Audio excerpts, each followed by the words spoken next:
నేను ఆగకపోతున్నవో అలసుగా చూస్తున్నవో నీ సొమ్మేమన్నడిగిన్నా సోకుల పడుతున్నవో సొమ్మ సిల్లిపోతావో నీ ఎంట తిరుగుతున్ననని అలసైపోతున్ననా నువ్వే కావాలనొస్తే నన్నే కాదంటవా ఓ పిల్లగా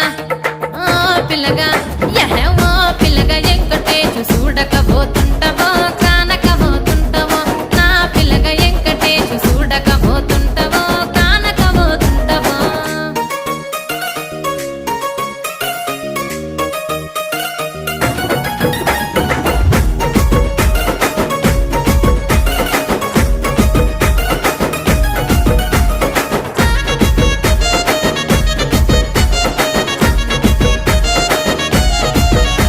ఓయ్ కండ్లకు కాటుక వెడితే కన్యాకుమారి